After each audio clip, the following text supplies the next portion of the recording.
بسم اللہ الرحمن الرحیم نحمدہ ونصلی علی رسولہ الکریم اما بعد فاعوذ باللہ من الشیطان الرجیم بسم اللہ الرحمن الرحیم قال النبی صلی اللہ علیہ وآلہ وسلم ان من العلم جہلا ان من القول عیالا صدق اللہ العظیم۔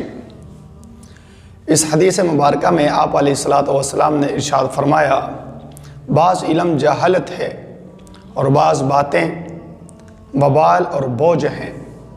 یعنی کہ آپ علیہ السلام اس حدیث مبارکہ میں ارشاد فرما رہے ہیں، بلکہ آپ علیہ السلام نے اس حدیث میں دو باتیں ارشاد فرمائی ہیں۔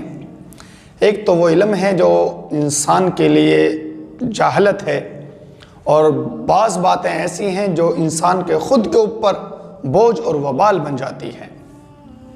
ایک علم وہ ہے جس پر انسان عمل نہیں کرتا تو یہ جہالت ہے، وہ بلکہ عالم نہیں بلکہ وہ جاہل ہے جو اپنی علم پر عمل نہیں کرتا۔ اور بعض لوگ تو علم اس لیے حاصل نہیں کرتے کہ ہمیں اس پر عمل کرنا ہوگا، عمل کرنا پڑے گا، اس وجہ سے وہ علم ہی حاصل نہیں کرتے۔ اور یاد رکھیے گا، قیامت والے دن یہ عذر قابل قبول نہیں ہوگا تو مجھے پتہ ہی نہیں تھا، مجھے علم ہی نہیں تھا، بلکہ آپ علیہ السلام نے ارشاد فرمایا علم پر عمل کرنا ضروری ہے۔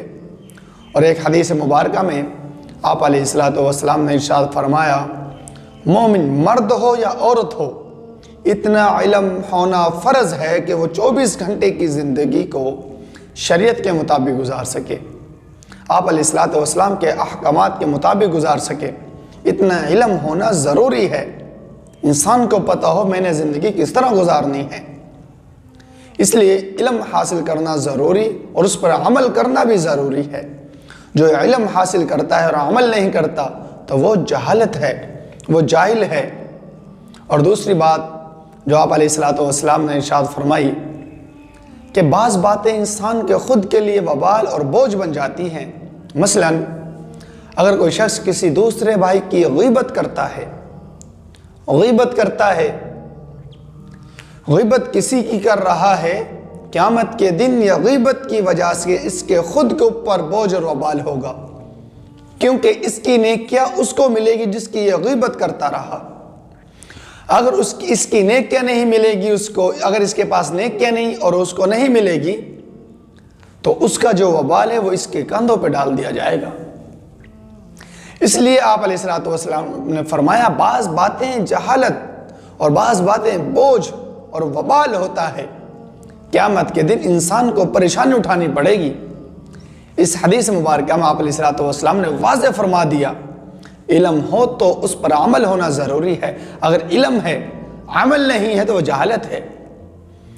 اور یاد رکھیے گا، جس علم پر عمل نہ ہو وہ علم تو نہیں ہے بلکہ وہ معلومات ہے، صرف اس کے پاس معلومات ہے، علم نہیں ہے۔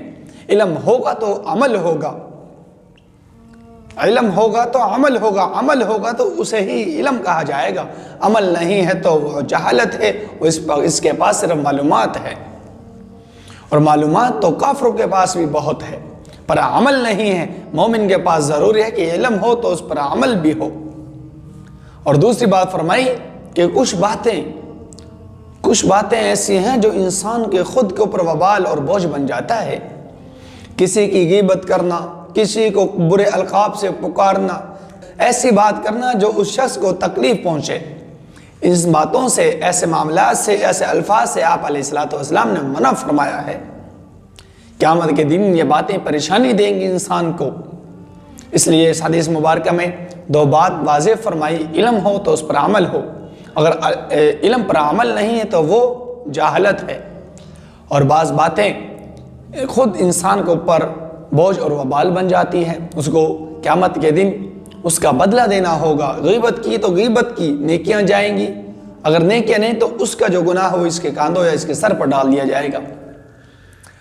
بعض لوگ قیامت کے دن جب میدان حشر میں حاضر ہو گئے حساب کتاب کے وقت تو اس کے پاس پہاڑ جیسی نیکیاں ہوں گی، آہستہ آہستہ اس نے غیبت کی، اس کو نیکیاں دے دی گئی، کسی کا مال کھایا اس کو نیکیاں دے دی گئی، کسی کو گالیاں دی، برے القاب سے پکارا، اس کی نیکیاں اس کو دے دی گئی، وہ سارا پہاڑ جیسے نیکیاں ختم ہو جائے گی۔ اور پہاڑ جیسے گناہ اس کے سر پر لاد دیے جائیں گے، کیونکہ اس کی نیکیاں ختم ہو جائیں گی، اس نے بہت غیبتیں کی ہوں گی، بہت حق مارے ہوں گے، بہت یتیموں کا مال کھایا ہوگا، وہ اس کے وبال اس کے سر پر ڈال دیا جائے گا۔ اس نیکیاں لے کر آئے تھے، اب پہاڑوں جیسے گناہ لے کر اس کو جہنم میں پھینک دیا جائے گا۔ اس لیے آپ علیہ الصلوۃ والسلام نے فرمایا کہ اپنی زبان کو حفاظت میں رکھو، بے فضول باتیں نہ کرو، خاموش رہو۔ ایک حدیث میں آتا ہے بے فضول بات کرنے سے خاموش رہنا بہتر ہے، خاموش رہنا بہتر ہے۔ اور ایک حدیث میں آتا ہے خاموش ہونا بہتر نہیں بلکہ کسی اچھے ساتھی کے پاس بیٹھنا جو شریعت کی باتیں بتلائے۔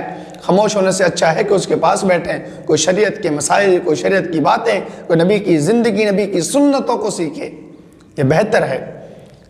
اللہ تعالیٰ سے دعا ہے کہ اللہ تعالیٰ ہم سب کو آپ علیہ الصلوۃ والسلام کی زندگی پر عمل کرنے کی توفیق عطا فرمائے، اور ہم سب کو جتنا بھی انسان کے پاس علم ہو، ایک حدیث، ایک آیات، ایک لفظ بھی ہو، اس کو آگے پہنچائے، اس پر عمل کرے۔ اللہ تعالیٰ ہم سب کو اپنی زبان کی حفاظت کرنے کی توفیق عطا فرمائے۔ السلام علیکم ورحمۃ اللہ وبرکاتہ۔